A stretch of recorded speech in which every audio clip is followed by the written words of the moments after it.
Ana, bon dia. Good morning, bon dia. So we wanted to start this video thanking Marianne and her team for allowing us to share a space for the virtual San Jordi 2020. Clearly, we're living in these extraordinary times, and we're so thankful that Marianne has this idea of creating this space so we can still hold this event virtually, obviously, and share some of our experiences writing this book, A Taste of Barcelona, that Anna and I co-wrote and was published last year.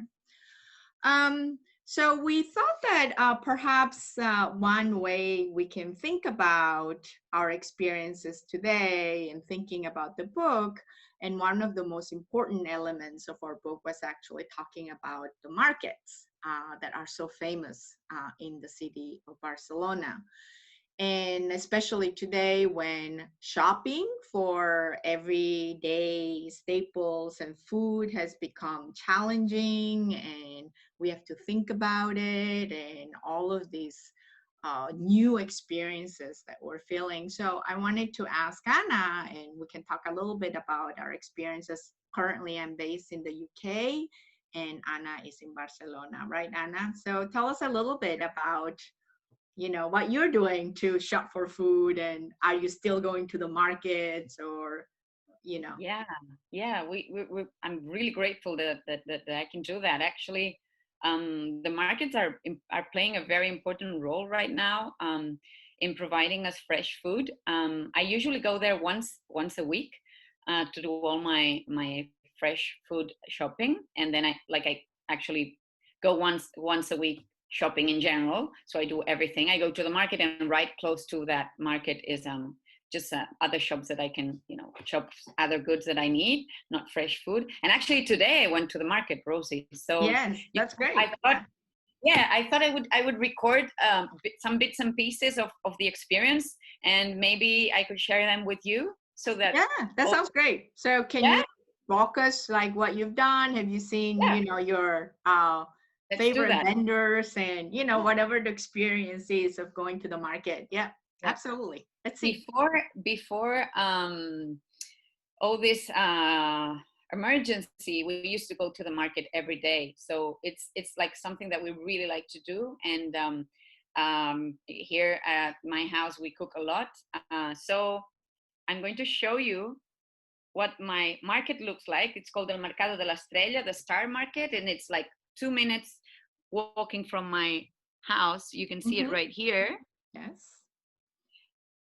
So this morning when I went there, usually the way we are organized is that first time in the morning until from 8 to 11 is reserved for the elder people, and we do not go shopping at that time. And after 11 until 2, we can go shopping. This is my fishmonger, Tony.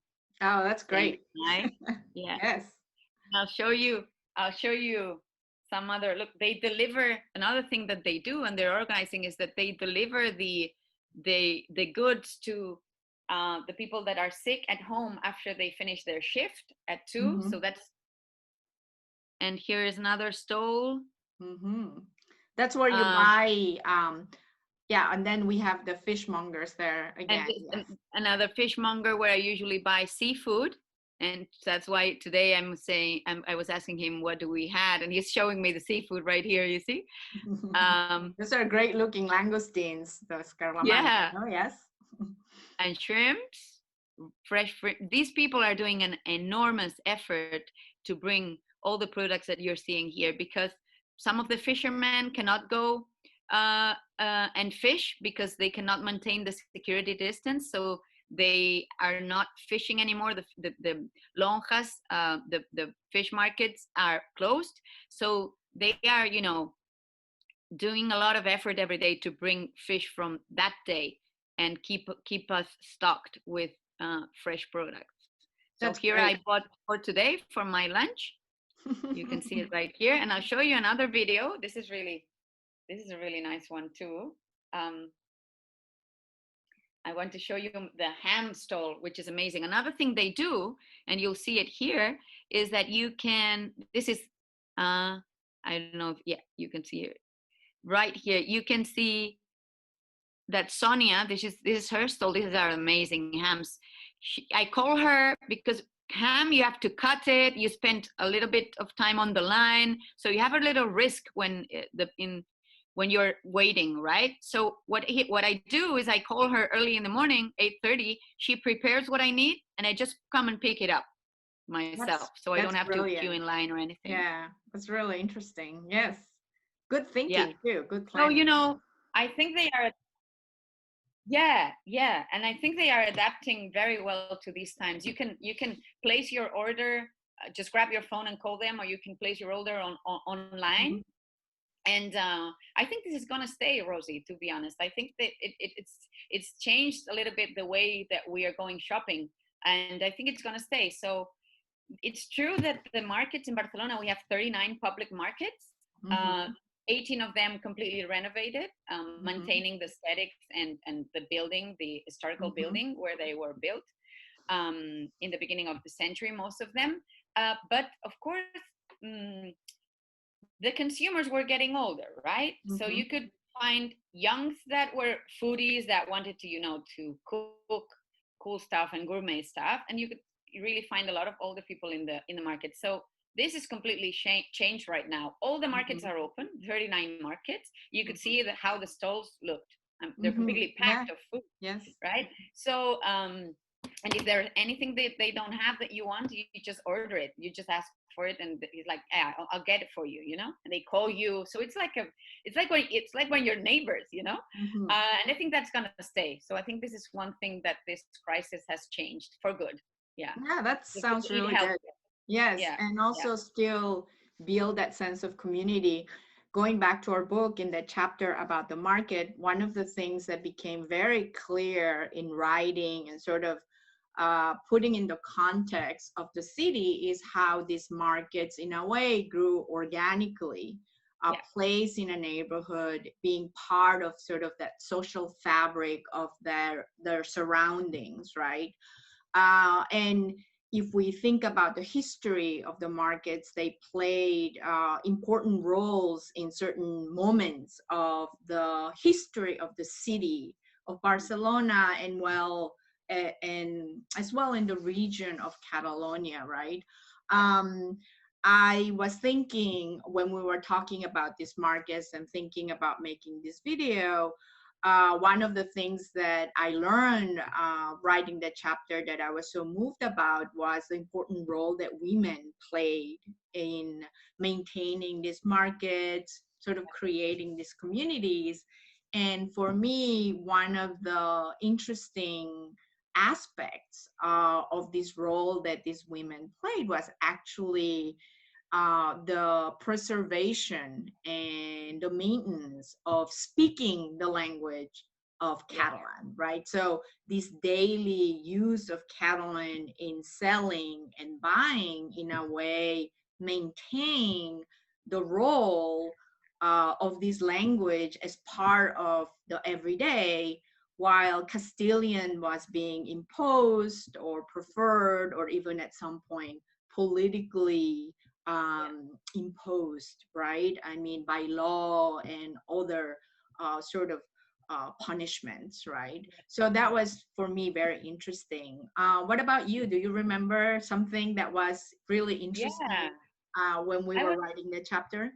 Yeah, I was blown up with the just when we discovered that like 90% of the stalls in the late 1800s, early 1900s were owned by women. And even though in 1930, when the 15 markets in the city were already working and more men were entering this business, still like 60% of the stalls were owned by women. Mm-hmm. And actually, when we were searching for pictures, I'd like to show you and remind you of this one. This is from the market that I just showed you, but it's a picture of, I think it's like 1910 or something like that. And you could see a lot of women behind the stall and in front of it shopping. And so it generated a lot of network between women. And also during World War I, even though Spain was neutral, there was a lack of provisions here in the city, and women had a very, very important paper in trying to in protesting. It actually lasted for almost 6 weeks, the protest that they were at, fighting for just the lack of food that the city had, and also because there was a lack of gas and electric power, and there were rumors that the price of bread was going to increase. So they just, jumped in the street and started demonstrating and protesting. So the government actually, and I'm going back to the book, which I have right here, I want to be precise in this. So the government decided to not to intervene in retail prices, but rather to promote production and centralize the sale of food products in the city, thus eliminating intermediaries, which would contribute to lower prices. So they not only maintained the supply for the city, but they also kept the prices down. And this reminds me a lot of the role they're playing now today. These days, the same thing is happening. So you'll have these big supermarkets that are raising their prices in fruits and vegetables, as if in the market you can find the same products, even they are lowering some prices. It's true that, for example, in the stall I was shopping at that you were just seeing, I was buying monkfish at one today, and another woman was buying sardine, because sardine are much cheaper, very healthy. It's a blue fish. It has a lot of omega-3. And it's true. And the sardines are like €5 or $5.60 the kilo, and the monkfish would be like 28 euros a kilo, right? So because I cannot go to restaurants, I treat myself buying good products in the market as I can. But I was also thinking, I asked the fishmonger, are you changing a little bit the type of products that you're bringing? And he's like, there's these two types of consumers, the ones that are, treating themselves. So I try to bring this shrimps and this beautiful seafood and stuff.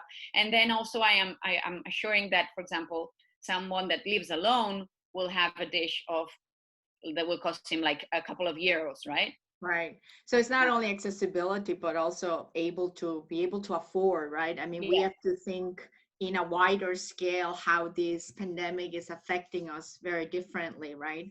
I have to say that I'm incredibly jealous that you actually still have access to these markets, because right now where I am, we have sort of a fresh market, but all the fish and all that, there's nothing that live going on. So I'm just looking at this, what you just showed us, and I'm so jealous, and I can't wait to be back to shop in the markets.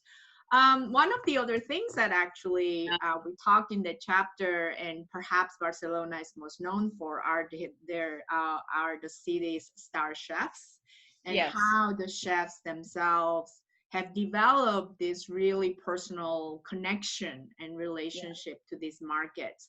We heard, for example, from chefs that shop every day, or how their daily menus are actually shaped by what they find and they buy.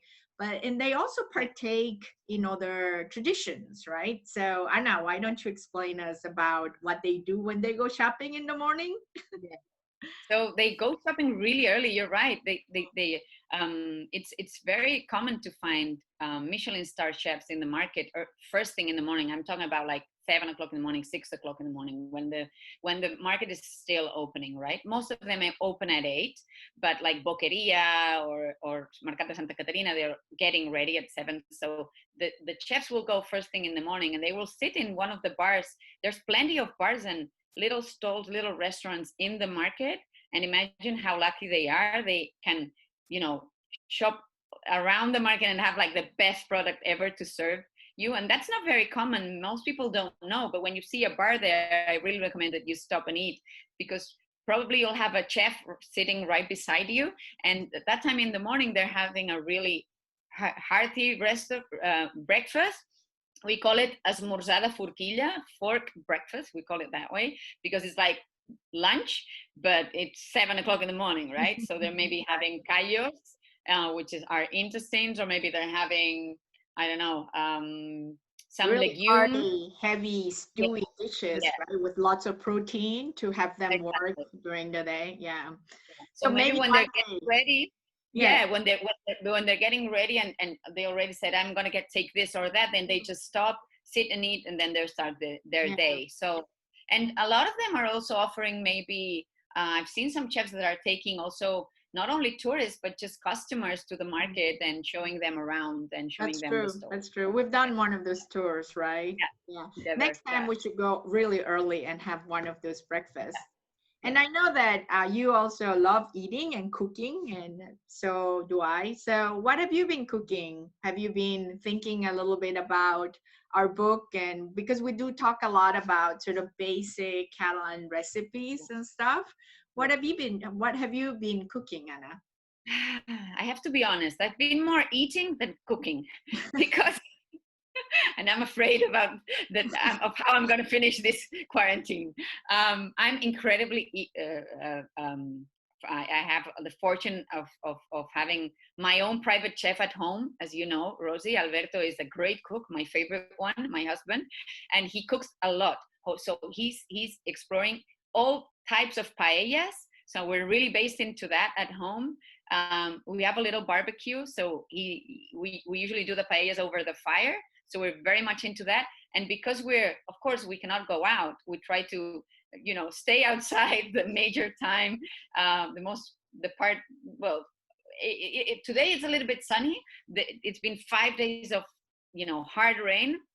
But for sure today we're going to go and lit up the barbecue. And when we do that, last time we did that was this weekend. And I did the escalivada that we have in the book, a very easy recipe, but just I love it for dinner because you just stock it in your fridge and you do different, salads, or you maybe put it on a toast with a little bit of garlic and Can you explain what escalivada is actually? Yeah.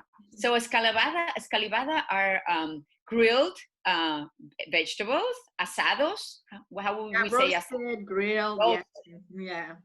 Okay, so you roast them right in the fire. If you have a stove, you put them right in the fire until the skin is black, completely black, and until you touch it and it is a little bit soft, right? I put it on the fire in the trunks in the middle, and so you could do that with eggplant. It's beautiful, with red peppers, with onion, and then I use it, for example, on top of the toast with some beautiful olive oil just on top, or maybe some anchovies, or a little bit of goat cheese on top.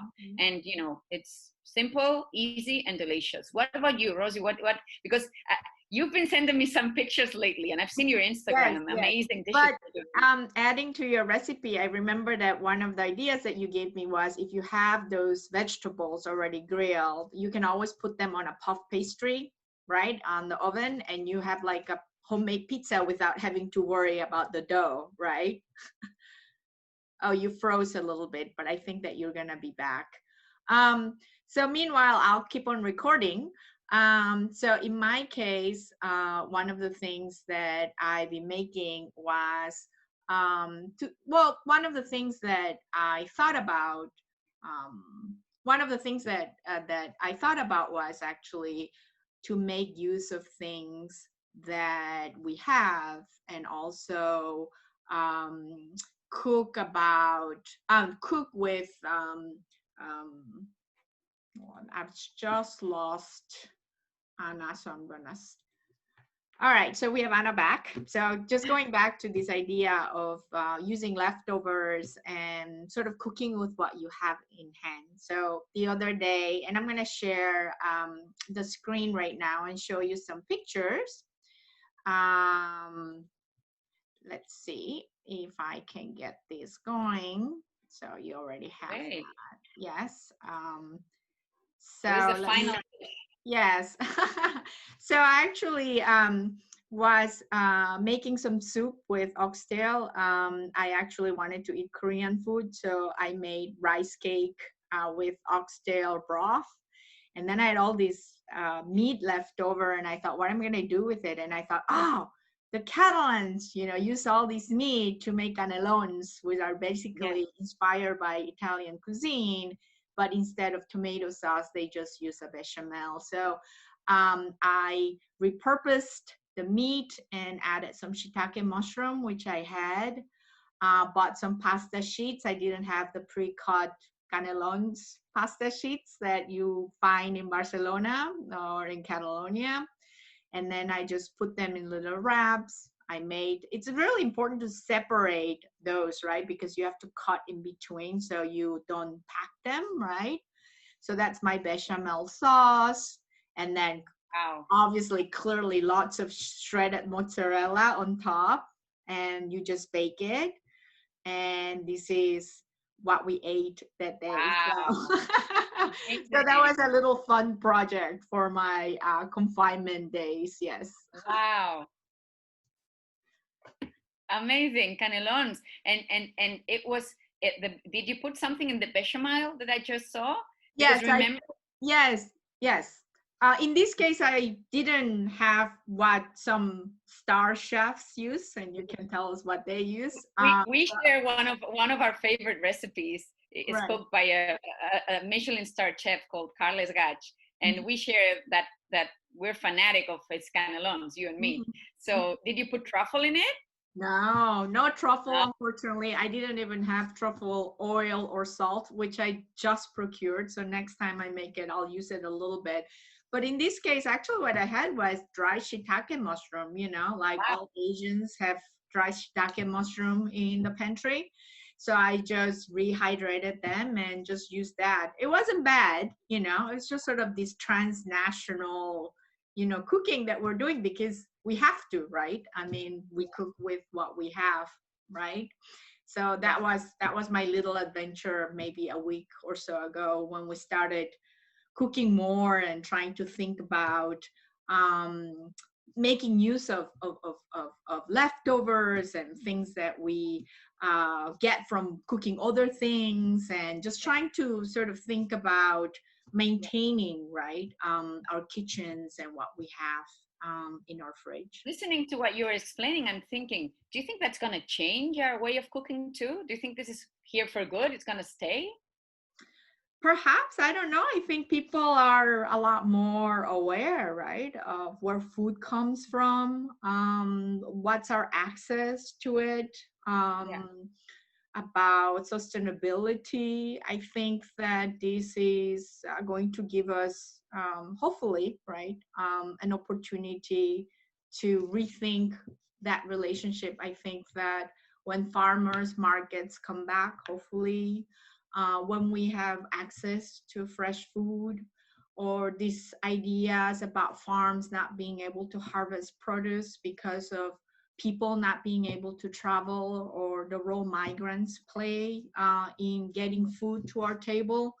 I think these are very important issues that hopefully this crisis will teach us about, and help us to think more seriously, right? And perhaps also ways of improving our connection to that labor, to that product, and to care, right, about what we eat, and how we eat, and how we buy it, and how we grow it. Yes. How about you? I agree. I totally agree with your words. And actually, I wanted to share with you one last video that you just remind me of. And it's the surprise I found with one of my fishmongers. I have two, but one of them showed me, look what he showed me. All right, let's see. Look what he had. Let me show it to you. Before I left the market, I went to say bye, and he had the book. So I was like, oh my God. And I'm like, thank you. Right. So sweet. So sweet. Oh, that's excellent. Yeah. Wow. Thank you so much. Bye. Yeah. No. It's been a pleasure. It's so nice. So yeah. I hope I can see you for real very soon. Yes, and hopefully we can eat together again soon. Yeah. That will be lovely. In a restaurant. Yes, in a restaurant without us cooking. And one of the restaurants one of the restaurants of the book. I can't wait to go to Casa Leopoldo. Oh my God! Yes, all of these. Yes, yes, yes. So hopefully, also perhaps do a future San Jordi in New York, in person. That would be also fun. And thank you, everyone. Stay safe, stay well, and fins aviat. Yes. Thank you, Rosie. Thank you all. Stay safe, stay healthy, and I hope to see you soon. Soon. Bye. Ciao. Bye bye. Adios.